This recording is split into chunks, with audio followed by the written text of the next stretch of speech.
अच्छा, let us talk about the heat, गर्मी basically. तो मुल्क भर में आपको पता ही है कि गर्म और खुश्क मौसम का राज है और मैदानी इलाके शदीद गर्मी की लपेट में हैं। तेज़ और झुलसा देने वाली धूप ने लोगों की मामूलाते ज़िंदगी को मुतासर कर दिया है। इनफैक्ट अक्रॉस द बॉर्डर भी यही हो रहा है। आप लोगों को ये भी बता दें जल्दी से कि शाहरुख खान द बॉलीवुड स्टार, उनको भी हीट स्ट्रोक हो गया। वो हॉस्पिटल पहुंचे भाई उसकी जद में आके। खैर, सिंध और पंजाब के कई शहरों में हीट स्ट्रोक मराकज़ कायम कर दिए गए हैं। हैदराबाद में बास ट्रैफिक पुलिस एहलकार ड्यूटी के दौरान कल बेहोश हो गए थे और अभी तो इब्तिदा है। आने वाले 2 माह इंतहा की गर्मी पड़ने वाली है। NDMA बड़ी खौफनाक तस्वीर खींच रही है। मैं आपको बता रहा हूँ, all the global weather experts are saying कि ये गर्मी अनप्रेसिडेंटेड होगी। कल कराची में अगर 33 डिग्री था वैसे टेम्परेचर या 35 डिग्री था तो फील्स लाइक 10 डिग्री ज़्यादा था, 10 डिग्रीज ज़्यादा। सो हीट वेव से पाकिस्तान के कौन कौन से इलाके ज़्यादा मुतासर होंगे, गर्मी का दौरानिया कितना होगा, मौसमियाती तब्दीलियों और दर्जा हरारत से फूड बास्केट पर क्या असर पड़ेगा, ये वो सवालात हैं जो हर पाकिस्तानी के साथ जुड़े हैं। NDMA का काम है कि वो मुमकिन हालात पर नज़र रखे और इस मकसद के लिए NDMA ने बाज़ाब्ता एमरजेंसी ऑपरेशन सेंटर बना रखा है। और आज जानने की हम ये कोशिश करेंगे कि NDMA ने इस बारे में क्या तैयारियाँ कर रखी हैं। इसी पर बात करेंगे। हमारे साथ मौजूद हैं, NDMA को रिप्रेजेंट कर रहे हैं डॉक्टर तैयब शाह साहब। थैंक यू डॉक्टर साहब, आपने वक्त दिया। डॉक्टर साहब, अब ज़ाहिर है वेदर पैटर्न्स तब्दील हो रहे थे। इस मरतबा वी हैड क्वाइट अ रेनी अप्रैल और फिर उसके बाद मई में अचानक टेम्परेचर राइज हुआ, लोग बेहोश हो रहे हैं सड़कों पे। हीट वेव है जो ग्लोबल वेदर एक्सपर्ट्स हैं वो कह रहे हैं इस वक्त दुनिया का गर्म तरीन इलाका यही सब कॉन्टिनेंट का इलाका है जिसमें इंडिया और पाकिस्तान के इलाके शामिल हैं। व्हाट डू वी एक्सपेक्ट, क्या 24 ज़्यादा गर्म होगा? डॉक्टर साहब साथ ये भी ज़रूर बता दें कि जहां दुनिया कह रही है कि जी यही खित्ता जो है हमारा सबसे ज़्यादा गर्म है, तो क्या हमने इसमें कंट्रीब्यूट किया है कि ये इतनी गर्मी पड़ जाए या बस ये है? बिस्मिल्लाहिर्रहमानिर्रहीम।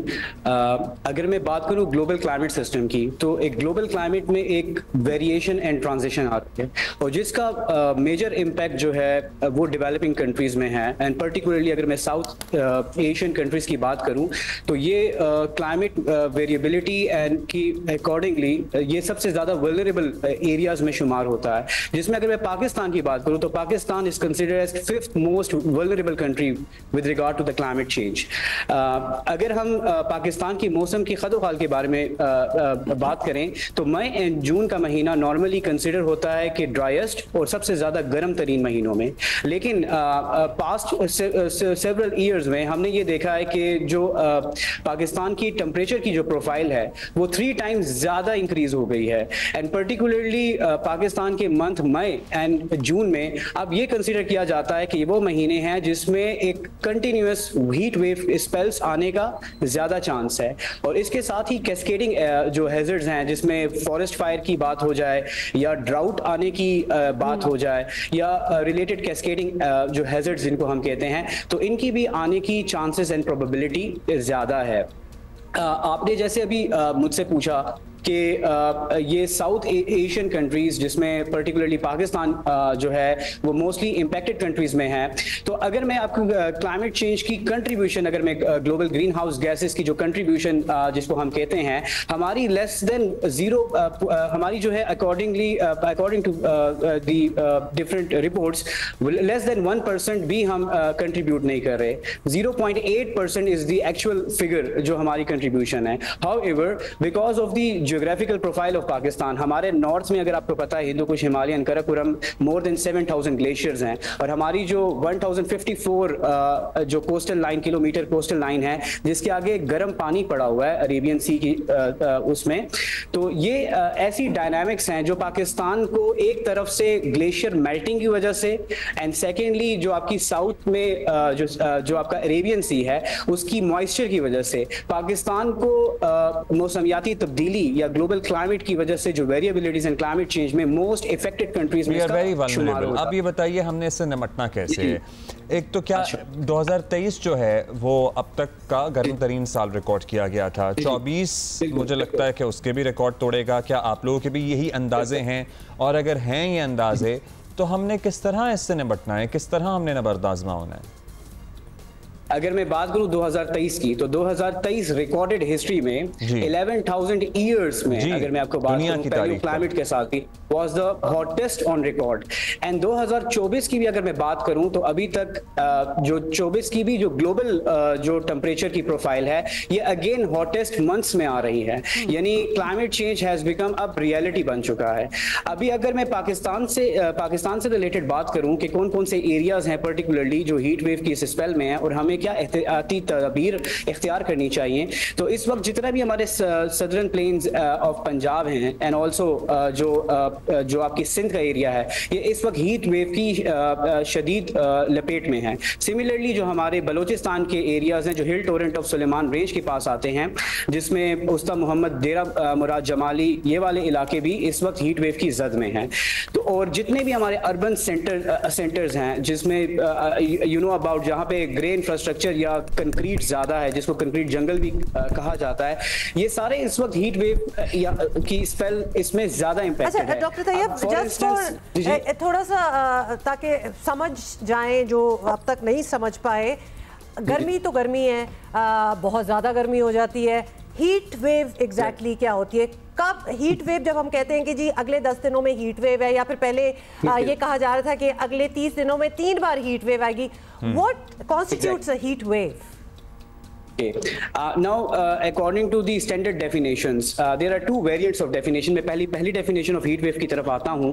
Heat wave को normally कहा जाता है कि अगर एक specific area में जो एक आपका normal average temperature है, जो कि 30 years की temperature profile में जिसको हम climate कहते हैं, जो एक specific temperature बनता है, अगर उस जो आपका average temperature है उससे 2 to 3 और even 4 डिग्री सेंटीग्रेड above हो जाए, जो एक normal temperature किसी specific area का है for consecutive 4 to 5 days, तो उस एरिया में हीट वेव जो है स्पेसिफिकली कहलाया जाता है कि एनी एरिया जिसमें consecutive 4 से 5 डेज में 2 से 3 और 3 से 4 degree centigrade beyond normal temperature अगर रिकॉर्ड हो जाए।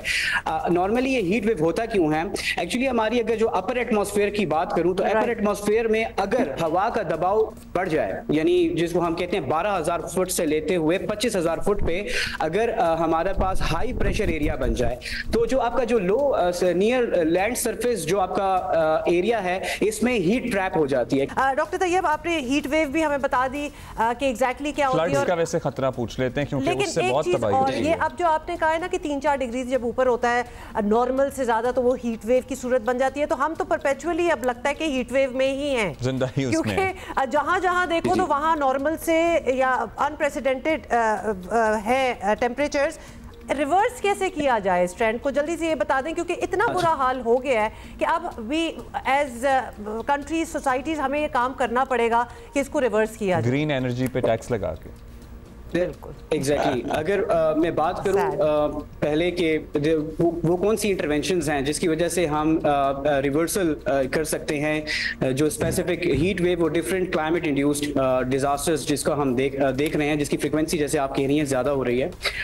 बेसिकली हम इनको ग्रीन इंटरवेंशंस कहते हैं। ग्रीन इंटरवेंशंस वो इंटरवेंशंस हैं जो कि लो कार्बन ट्रांजिशन की तरफ हमें मूव करना होगा, जिसमें हमारी फॉर इंस्टेंस ट्रांसपोर्टेशन सेक्टर की बात की जाए तो ट्रांसपोर्टेशन जो सेक्टर है उसमें पर्टिकुलरली हमने इको फ्रेंडली कार्स, जिसमें पर्टिकुलरली ईवीज का जो कॉन्सेप्ट है, और इवन पर्टिकुलरली अगर मैं एग्रीकल्चर सेक्टर्स की बात करूं तो सोलराइजेशन ऑफ एग्रीकल्चर सेक्टर्स, जहां पे जितने भी ट्यूब वेल्स हैं, थ्रेशर्स हैं, हार्वेस्टर्स हैं, उनमें भी हमें इको फ्रेंडली इंटरवेंशंस लाने की जरूरत है। इवन जो हमारी जो पावर जनरेशन का सेक्टर है and number of other sectors जो कि मेजर कंट्रीब्यूशन है जिसमें हमारी कार्बन की जो एमिशन, तो वो जिस तरह जितनी रिड्यूस होगी, और याद रखिए क्लाइमेट चेंज एक ऐसा कॉन्सेप्ट है जिसमें ग्लोबल कंट्रीब्यूशंस की जरूरत है। इट्स नॉट लाइक कि अगर एक स्पेसिफिक कंट्री की इंटरवेंशन से डॉक्टर साहब, हमें सैलाब का खतरा है इस साल? अगर मैं आपको ग्लोबल क्लाइमेट पैटर्न्स के बारे में बताऊं तो जो इंडिकेटर्स हम देख रहे हैं, तो मामूल से ज़्यादा बारिशों की एक्सपेक्टेशन इस बार है। हमारी पीएमडी के साथ भी इस सिलसिले में काफ़ी हमारे रवाबित हैं और हम डिफरेंट क्लाइमेट के पैटर्न्स को कंटिन्यूसली मॉनिटर कर रहे हैं। वो फैक्टर्स जो कि हमें फॉरकास्टिंग एंड प्रोजेक्शंस बताती हैं, and according to all those factors जो हम देख चुके हैं, तो इस बार पाकिस्तान में मामूल से ज़्यादा बारिशों की एक्सपेक्टेशन है in the month of July and August. बहुत चलिए जी, मामूल से ज़्यादा बारिशें मतलब सैलाब का खतरा। We all should be prepared, particularly the governments, the NDMA and everyone. बहुत शुक्रिया आपका doctor Tayyab Shah, lead risk assessment NDMA हमारे साथ मौजूद थे।